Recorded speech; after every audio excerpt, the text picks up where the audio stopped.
Oh, hola, hola, hola, ¿cómo están? ¿Cómo están? Tengo que hablar de esto, de esas cosas.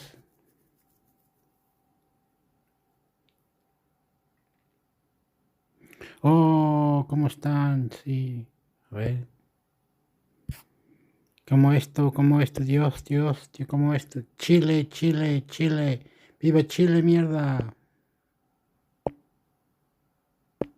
Democracia siempre. Me parece que el ejercicio ha sido relevante y apunta a una real necesidad y urgencia. La gran interrogante es si esto tendrá una continuidad sustantiva o se sumará a la pléyade de bloques e iniciativas que bajo nombres grandilocuentes se reúnen, pero que aportan poco o nada. La semana transcurrida trajo un evento multilateral relativamente importante a Chile, bajo la convocatoria de Democracia Siempre. Viajaron a Santiago para reunirse con el presidente Boric los gobernantes de Brasil, Lula da Silva, Colombia, Gustavo Petro, España, Pedro Sánchez, y Uruguay. Yamandu Orsi. El factor común es el signo político de los participantes, identificados con lo que hoy se suele mencionar como progresismo, o sea, en términos un poco más antiguos, con la izquierda política.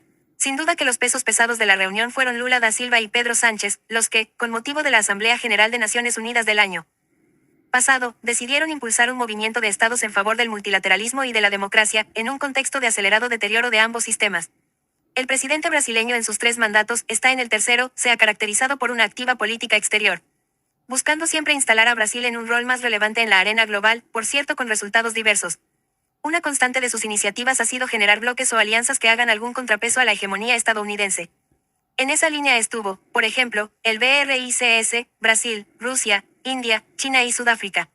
Es interesante notar que el sello de esta nueva iniciativa, denominada por ahora como Democracia Siempre, tiene indiscutiblemente un claro componente valórico relativo a la libertad y al respeto de la dignidad humana. La misma óptica ilumina la promoción del derecho internacional y del multilateralismo. Esto claramente contrasta con otros bloques como el mismo BRICS, donde como sabemos varios de sus miembros no son democráticos y han contribuido a erosionar el sistema multilateral. La pregunta que surge entonces es sobre la coherencia de una política exterior y, por lo tanto, su credibilidad y efectividad. Es posible ser absolutamente pragmático por un lado y principista por otro. Y si no está todo alineado con principios, entonces la regla general es el pragmatismo. Por supuesto que la realidad es siempre compleja y casi nada es blanco o negro, sino predominantemente con matices de gris. Por eso, siendo la regla general el pragmatismo. Eso no obsta a que haya límites establecidos que no se deben cruzar, entendiendo que representan o preservan ciertos valores fundantes de un sistema político y de un convenio social. Entendiendo lo anterior, es viable participar activamente de dos bloques que, aunque pueden tener espectros diferentes, en algunas dimensiones chocan frontalmente. Podrá haber varias respuestas, pero creo que si estamos en un contexto valórico, el nivel de consecuencia repercutirá sin duda en la credibilidad de quien impulse una política o medida, lo que evidentemente afectará el resultado. De más está señalar que ningún país está exento de este cuestionamiento, incluyendo por cierto a los participantes en esta minicumbre. Pero volviendo a la reunión misma, me parece que los temas abordados son efectivamente relevantes y que se requiere una alianza de estados que comprometan acciones para defender la democracia, los derechos humanos y el multilateralismo. Pero, para que ello ocurra, deben consensuarse objetivos muy concretos a los cuales adherir y, por supuesto, implementar las medidas para avanzar hacia su consecución. Ello incluye ampliar la convocatoria, no importando el signo político, porque de lo contrario esto va a entrar, si es que ya no lo está, en la lógica polarizante de suma cero. Este desafío es más urgente porque, de todos los participantes, la mayoría va de salida y es probable que den paso a gobiernos de signo distinto. Al término del encuentro se dio a conocer que los gobiernos del Reino Unido, Dinamarca y Canadá habían comprometido su apoyo a la iniciativa, sumándose en las próximas reuniones. Como corolario de la reunión se anunció que para la Asamblea General de este año se presentará una serie de medidas e iniciativas en favor de los objetivos reseñados. Habrá que esperar qué surge a partir de ahí, incluyendo la ampliación de la convocatoria. Por lo pronto, se acordó que España será el anfitrión de la próxima cumbre. Considerando todos los comentarios y prevenciones vertidos, es de todas maneras destacable el ejercicio que hizo Chile de convocar y reunir a estos jefes de gobierno. Me parece que recoge y revitaliza una constante en nuestra política exterior, que es el apoyo al multilateralismo. Entendiendo que permite defender mejor nuestro interés nacional, otorgando mayor estabilidad y certeza al sistema internacional. También es una señal potente la explícita promoción de la democracia por gobiernos de izquierda. En una región en que precisamente este mismo sector o una parte ha tenido coqueteos recurrentes con el autoritarismo y subsisten dictaduras identificadas con ese signo. En síntesis y más allá de los resultados, que están por verse, me parece que el ejercicio ha sido relevante y apunta a una real necesidad y urgencia. La gran interrogante es si esto tendrá una continuidad sustantiva o se sumará a la pléyade de bloques e iniciativas que bajo nombres grandilocuentes se reúnen, pero que aportan poco o nada. Finalmente, creo que la respuesta a esa pregunta tiene que ver con una cuestión valórica de fondo que exige consecuencias si se quiere tener credibilidad y Por tanto, generar resultados. Habrá que esperar para tener más luces. Mientras tanto, América Latina aparece tomando iniciativas. Eso en sí es muy bueno. El contenido vertido en esta columna de opinión es de exclusiva responsabilidad de su autor. Y no refleja necesariamente la línea editorial ni postura del mostrador.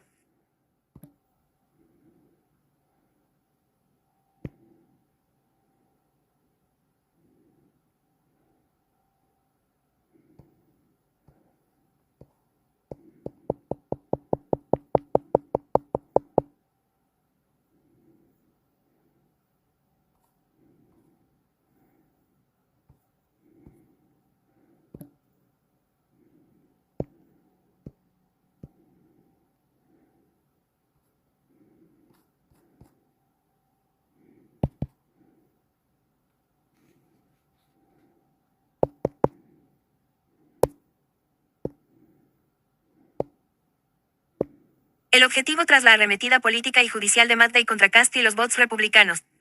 Antes que nada, voy a decirles algo.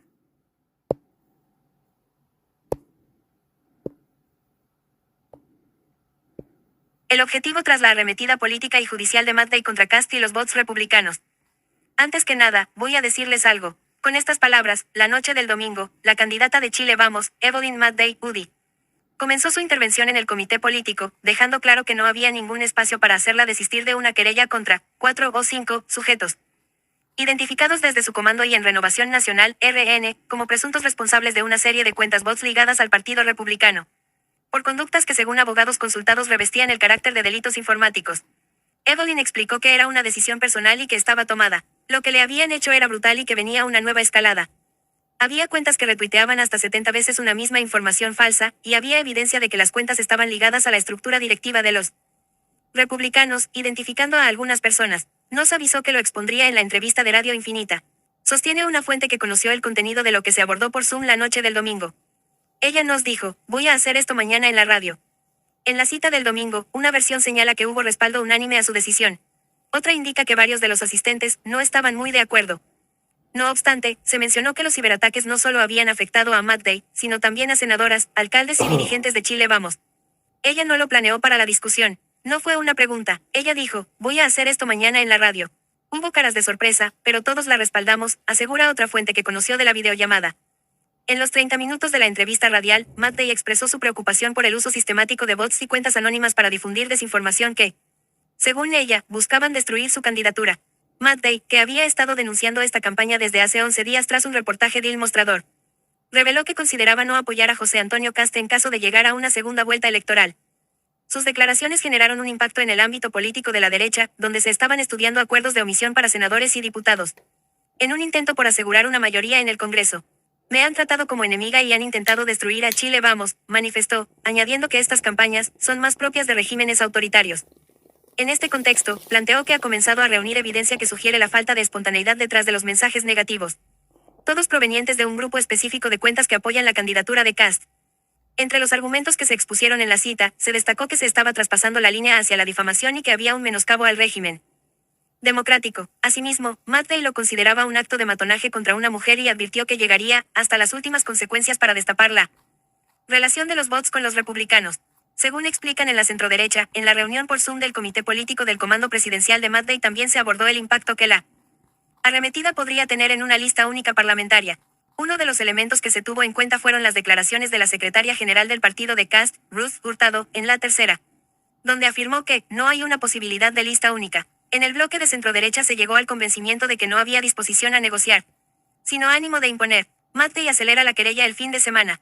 Según explican en Chile Vamos, hace 15 días abogados de Renovación Nacional analizaron la arista penal del caso Bots y propusieron a Matt Day presentar una querella. Una versión señala que desde el círculo estrecho de la abanderada agradecieron la idea y la dejaron en evaluación. Otra, sostiene que 5 senadores liderados por Francisco Chaguán comenzaron a trabajar en una querella con abogados y peritos informáticos. Hasta que el sábado la exalcaldesa de Providencia se comunicó con Chaguán y el presidente de la colectividad, Rodrigo Galilea, para acelerar su presentación para mañana miércoles. De hecho, en la Comisión Política de RN confirman que el tema se abordó. Incluso, desde la tienda de Antonio Varas 454 explican que un grupo de forenses informáticos identificó las identidades detrás de las cuentas de redes sociales bajo los seudónimos Castetizador y Restrum. Y a los dueños de otras 4 o 5 más. Una de las cuentas que se encontró sería de un core del Partido Republicano de la zona central. explica una fuente de la derecha. En ese contexto se contempla que este miércoles el abogado Eduardo Riquelme interponga una querella en representación de legisladores de Renovación Nacional, RN, contra todos los que resulten responsables de delitos informáticos, conforme a la Ley 21.459. Esta norma, que incorpora el Convenio de Budapest, prohíbe ataques a la integridad de los datos informáticos y falsificación informática. El artículo 5 de la mencionada ley establece que el que indebidamente introduzca, altere, dañe o suprima datos informáticos con la intención de que sean tomados como auténticos o utilizados para generar documentos auténticos, será sancionado con la pena de presidio menor en sus grados medio a máximo. Entonces,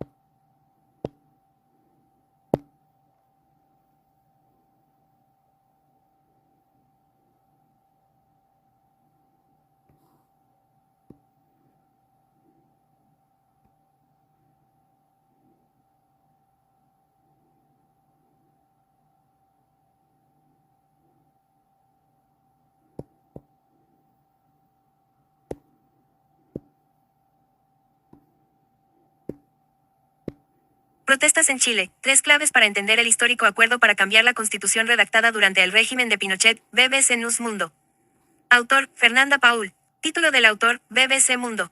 15 de noviembre de 2019. Tras 28 días de masivas protestas en las que la ciudadanía exigió terminar con un sistema de abusos y mayor igualdad, la clase política chilena logró un acuerdo histórico en torno a una de las principales demandas de los manifestantes, el cambio a la Constitución. La negociación no fue fácil. Dirigentes de todos los sectores políticos a excepción del Partido Comunista, PC, permanecieron largas horas en el Parlamento discutiendo e intentando consensuar una fórmula que dejara a todos más o menos satisfechos. Finalmente, a eso de las 2 de la mañana, hora chilena, de este viernes 15 de noviembre, salió humo blanco para sustituir la Carta Magna que hoy rige en Chile y que fue creada en el régimen militar de Augusto Pinochet. Esta noche es histórica para Chile, dijo el presidente del Senado, Jaime Quintana. Somos responsables, efectivamente, de muchas de las injusticias que los chilenos nos han señalado, manifestó.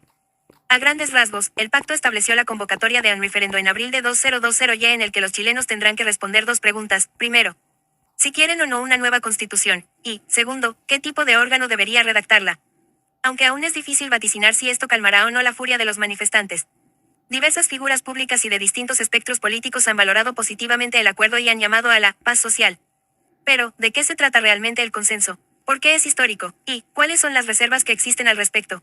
Uno de los puntos más importantes del pacto. El primer punto más relevante del acuerdo es la realización de un plebiscito en abril de 2020 donde los chilenos deberán responder 2 interrogantes. ¿Quiere usted una nueva constitución? ¿Apruebo o rechazo? ¿Qué tipo de órgano debiera redactarla?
Aprueban legislar para suprimir de la Constitución normas que cayeron en desuso, Senado República de Chile. Con los votos a favor de las senadoras Paulina Núñez, Luz Ebensperger, de los senadores Luciano Cruzcoque y Pedro Araya, y la abstención del senador Alfonso de Urresti, la Comisión de Constitución aprobó la idea de legislar del proyecto que busca suprimir determinadas disposiciones. Por haber perdido oportunidad. En lo medular, la iniciativa busca eliminar o depurar de la Constitución una serie de normas que perdieron oportunidad. Quedaron obsoletas o que se dictaron para determinadas situaciones, como es el caso de los dos procesos constituyentes, entre otras materias. Previo a la votación, la comisión escuchó a los abogados constitucionalistas Hugo Tórtora, Rodrigo de Laveu y Arturo Fernández, quienes dieron su opinión sobre la iniciativa. El profesor Tórtora manifestó que la permanencia de tales normas en la Constitución no afecta y que las disposiciones que pretenden derogarse son procedimentales y materiales, por lo que no correspondería sacarlas. Por su parte, los profesores de Laveu y Fernández se mostraron a favor de la propuesta, con algunos matices, señalando que el impacto de las normas obsoletas implica una falta de coherencia y que mientras exista una idea transversal al respecto, es un proyecto acertado y debiera promoverse su aprobación. Tras un intercambio de opiniones sobre diversos artículos, entre ellos el 135, que establece disposiciones especiales, y el 157, que establecía los bordes que debía tener la propuesta de nueva constitución, los legisladores sometieron a votación la idea de legislar sobre la iniciativa. La mayoría de la comisión está a favor de depurar las normas obsoletas y el senador de Urresti se abstuvo. Pues aun cuando no es contrario a eliminar ciertas disposiciones, manifestó que es importante que se revisen cuidadosamente algunos artículos que fueron parte de un acuerdo y cuya derogación podría significar un retroceso. Cabe recordar que este proyecto fue presentado por las senadoras Paulina Núñez y Luz Ebensperger y por los senadores Manuel José Osandón, Iván Flores y Jaime Quintana.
Reglas de uso de la fuerza, RUF, legislar con responsabilidad, CIPER Chile.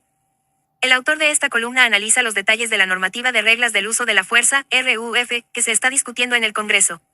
Asegura que el uso excesivo de la fuerza por parte de las fuerzas de seguridad no se traduce necesariamente en mayor seguridad, y sostiene que regular el uso de la fuerza no es un acto de desconfianza hacia las policías. Es, por el contrario, una muestra de madurez institucional. Reglas claras aseguran que el uso de la fuerza sea excepcional, justificado y supervisado. Y contribuyen, además, a consolidar una relación más democrática entre el Estado y las personas. Imagen de portada, Rodrigo Fuica, Agencia 1. La regulación legal sobre el uso de la fuerza por parte de agentes del Estado es una deuda del Estado de Chile.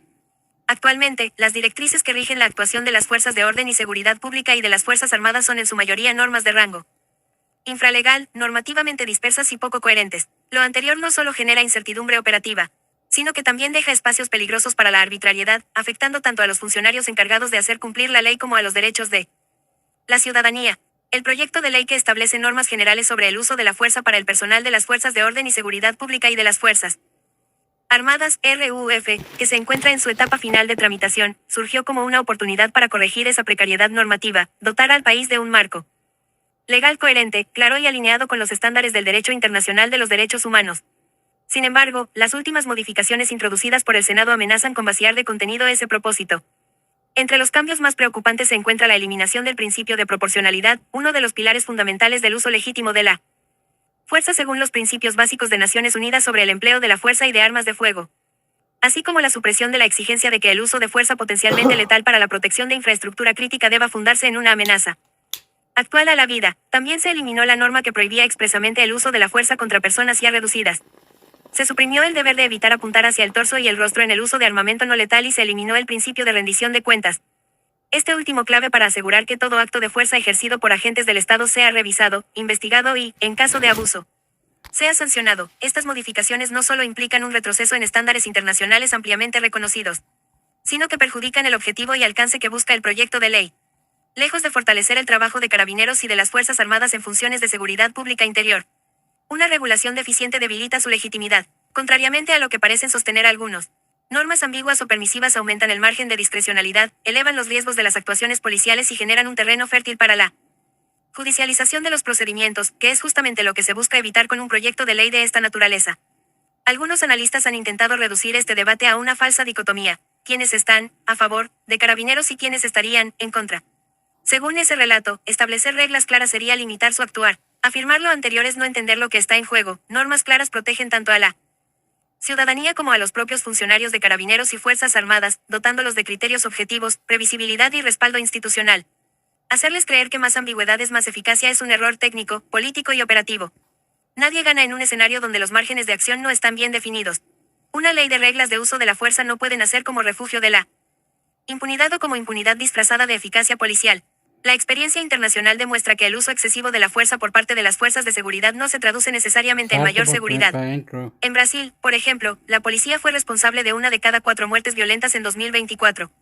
En Venezuela, la Policía Nacional Bolivariana lideró las muertes a manos de agentes estatales en 2022. Estos contextos, donde se ha normalizado el uso intensivo de la fuerza, tienden a registrar altos niveles de violencia institucional y criminalidad estructural, lo que no contribuye en absoluto a hacerle frente a la delincuencia. Por el contrario, no es casualidad que países que han adoptado marcos legales más exigentes, como Noruega, Alemania o el Reino Unido, exhiben índices de letalidad policial considerablemente más bajos. Estos países no son más inseguros por tener mayores controles, sino más estables precisamente porque sus instituciones actúan bajo reglas claras, acotadas y legitimadas. Esta discusión es particularmente importante en Chile. Casos recientes, como el homicidio de Camilo Catrillanca, la violencia policial documentada durante el estallido social o el acuerdo de cumplimiento de las recomendaciones de la Comisión Interamericana de Derechos Humanos en el caso Alex Lemon dan cuenta de una realidad que, sin una reforma profunda, se seguirán reproduciendo casos de uso excesivo de la fuerza. Una ley mal diseñada no corregirá esa tendencia, la perpetuará. Regular el uso de la fuerza no es un acto de desconfianza hacia las policías. Es, por el contrario, una muestra de madurez institucional. Reglas claras aseguran que el uso de la fuerza sea excepcional, justificado y supervisado. Y contribuyen, además, a consolidar una relación más democrática entre el Estado y las personas. Chile necesita una ley de reglas de uso de la fuerza que no renuncie a su espíritu, proteger a quienes cumplen la ley sin debilitar los derechos de quienes deben ser protegidos por ella.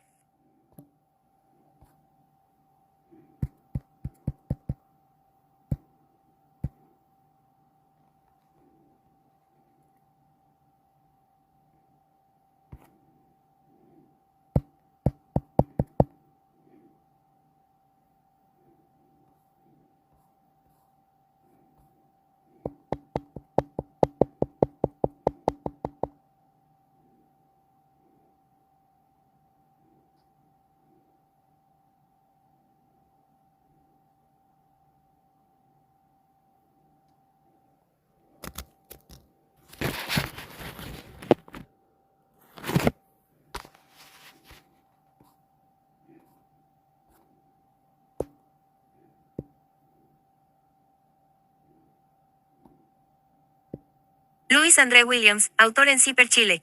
Autores: Louis André Williams. Último artículo publicado: 28 de julio de 2025.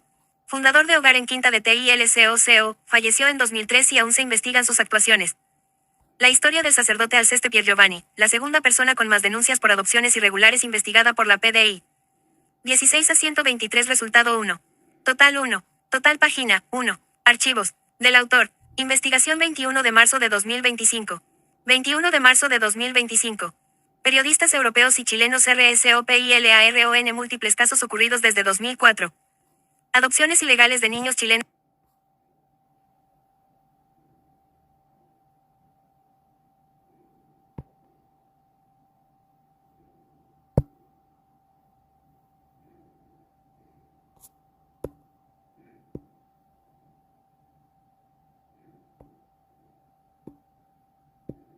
CIPER Chile. 2807-2025. El padre Alceste, a través de su fundación AICIC, gestionó desde los años 70 la entrega de niños chilenos a familias de diversos países, principalmente Italia, pero también Estados Unidos, Alemania y Bélgica. Soy un ginecólogo internacional, solía decir, en alusión a su labor para parejas extranjeras. Su trabajo, que le valió la nacionalidad honorífica chilena y el título de Caballero al Mérito de la República Italiana, ha sido continuado por la Asociación de Familias Adoptivas Pro AICIC Onlus. Pero, decenas de madres denunciaron al sacerdote Alceste Piergiovanni por la sustracción de sus hijos y es la segunda persona con más denuncias investigada por la PDI en la extensa causa por adopciones irregulares que lleva la justicia chilena. A pesar de esto, la organización que fundó sigue acreditada por los gobiernos chileno e italiano para tramitar adopciones internacionales. Investigación ver todos. 1407-2025. CIPER identificó 14 sociedades que estarían vinculadas a la red de lavado de activos. Tren de Aragua en Chile. Sistema financiero no emitió alertas preventivas por miles de operaciones para lavar dinero. Por Macarena Segovia, Catalina Oleite y Daniel Mesa Riquelme. Desde que la Fiscalía hizo pública la operación que desarticuló parte del engranaje financiero del Tren de Aragua en Chile, CIPER comenzó a reconstruir los pasos de la indagatoria y detectó un dato clave: pese a la recurrencia de las transacciones, algunas realizadas en el extranjero, ningún banco emitió reportes de operaciones sospechosas, ROS, que permitieran activar alertas tempranas. La Unidad de Análisis Financiero, UAF, elaboró informes, pero solo una vez que la investigación judicial ya estaba en curso. Además, CIPER identificó 14 sociedades creadas entre 2020 y 2024 con vínculos con la red criminal. En 3 de ellas, figura como árbitro un contador chileno. En una cuarta, su pareja venezolana también contadora aparece como socia. El mismo profesional está ligado a otras 45 empresas, que también podrían estar.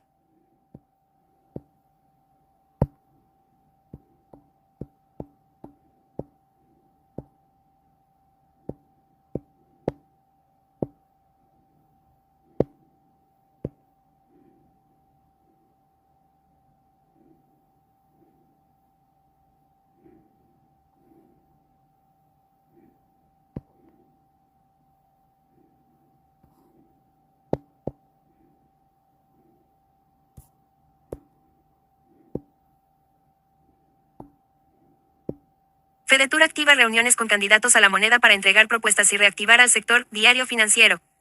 País. Fedetur activa reuniones con candidatos a la moneda para entregar propuestas y reactivar al sector. Los encuentros iniciaron con la participación de la carta presidencial del Partido de la Gente, Franco Parisi.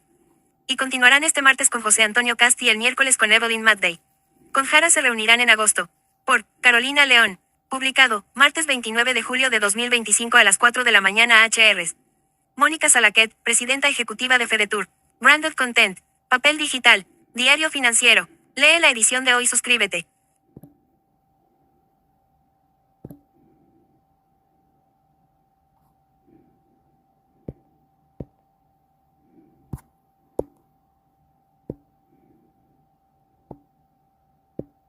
Chile se aleja de la trayectoria de la OCDE y se instala como el tercer país con el mayor desempleo. Diario Financiero. Laboral y personas. Chile se aleja de la trayectoria de la OCDE y se instala como el tercer país con el mayor desempleo. A pesar de que en 2024 nuestra economía superó el promedio del organismo en creación de puestos de trabajo registrando un alza de 2.5% versus un 0.9% del bloque, esto no sería suficiente.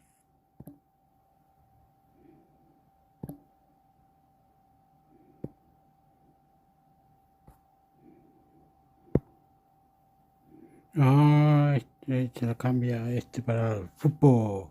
Se lo cambia al fútbol. Upa, ¿qué estoy haciendo? Fútbol, a ver.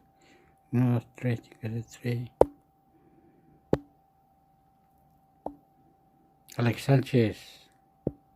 El golpe inesperado que recibe Alexis Sánchez en el mercado de fichajes. No la pasa para nada bien Alexis Sánchez. El delantero chileno tomó la decisión de mantenerse en el fútbol europeo, sin embargo, aún no sabe en qué club va a jugar. El ex Niño Maravilla tiene contrato vigente por una temporada más por Udinese, pero en el cuadro italiano no lo quieren. Porque el DT Costa Runjaic ya avisó que no lo tiene considerado. Debido a las ganas de Alexis de seguir en Europa apareció la chance de Fenerbahce, pero aún no se concreta nada con el equipo turco. Ver también. Loco Peric encara a Alexis Sánchez por empezar la pretemporada tarde, otra vez, quieres convencer al técnico. Alexis se queda sin gana en el fútbol europeo. La situación de Alexis Sánchez es dramática, porque terminó de la peor forma en Udinese y aún no sabe dónde va a jugar, por lo que se está quedando, otra vez, sin hacer la pretemporada. En la prensa italiana hablan de lo peor para el ex Colo-Colo, porque en el diario El Gacetino son categóricos con el futuro del goleador histórico de la selección chilena. Alexis Sánchez no tiene claro su futuro. Photo by Mauricio Lagana, Getty Images. Ante la opción de Fenerbahce indicó el citado medio que, luego cayó el silencio sobre este interés, real o imaginario. La oferta del subcampeón turco por Alexis Sánchez era, supuestamente, de 4 millones de euros por temporada, sin embargo, jamás se materializó. Pese a un viaje del chileno a Estambul. Por ahora, lo único que tiene Alexis de forma concreta es el amor de sus lindos perros. Ver también. Tras palo del DT, Udinese cuenta la firme de las negociaciones con Alexis Sánchez. Terminó. Ok, debe de tener mi cara, ¿cierto? La cara. Mire, yo quiero hablar de Alex Sánchez. Está jugando en Udinese, en Italia. Y muy fantástico. No ha crecido su energía de jugar más bueno. No pudo en los últimos partidos de jugar con Chile. Es raro. Y Alex Sánchez puede estar en otro equipo europeo, pero abajo, bajo segundo, o en otro nivel, no. Terminó Alex Sánchez. Vamos a ver nuevos jugadores de aquí adelante. Vamos para adelante, Chile. Vamos para afuera, Alex Sánchez. Para afuera. Para afuera, Alex Sánchez. No más, Alex Sánchez. Eso es todo. Ok. Pero está jugando en Udinese y en un mes más o algo así, tiene que moverse a otro país. ¿Cómo es la cuestión? ¿Cómo es el transfer? ¿Cómo es el transfer en español? Lo cambian de club. Pues está pendido así nomás. El otro.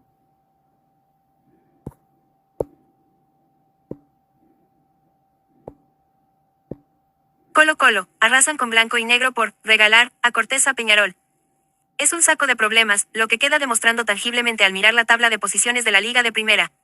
Porque está a 13 puntos del líder Coquimbo Unido. Como es tradición en 2025, los albos una vez más dejaron escapar unidades en calidad de visita. Apenas empataron 1-1 ante O'Higgins en San Fernando. La situación deportiva es muy mala en Colo-Colo e institucionalmente también, porque está cerca de regalar a Brian Cortés a Peñarol. Tras una pequeña oferta por una cesión del portero. Ver también. La ínfima solicitud de Colo-Colo para casi regalarle a Brian Cortés a Peñarol. Patricio Yáñez critica a Aníbal Mosa por el manejo en Colo-Colo. Uno de los que está en la palestra por el pésimo Colo-Colo es el presidente de Blanco y Negro, Aníbal Mosa, quien ahora fue criticado por Patricio Yáñez por la inminente salida de Cortés. Yo siento que es ofertita lo de Peñarol por Cortés, es que no debería irse, en rigor esto habla de la falta de liderazgo que tiene Colo-Colo. Se fue Zavala, se quiere ir Cortés, un técnico, interino, en relación a que Jorge Almirón no se va por falta de dinero. No hay un presidente que golpee la mesa y que diga este es el plantel hasta diciembre, dijo el comentarista en Radio Agricultura. Brian Cortés se acerca a Peñarol. Foto, Dragomir Jankovic, Photosport. Para Brian Cortés no es el arquero. El arquero, es el arquero de Colo-Colo. Lo van a echar para afuera. Porque terminó su tiempo y tiene que irse también. Todos tienen su tiempo. Se meten prestado. ¿Cómo se llama la cuestión? Oh, Dios mío, ¿cómo esto? Yo no sé cómo decirlo. Hay que tener un minuto de silencio. ¿Por qué lo quieren echar? Otro minuto de silencio. ¿Por qué lo quieren? El dinero y el amor. Un minuto de silencio. concha de un minuto de silencio por esto.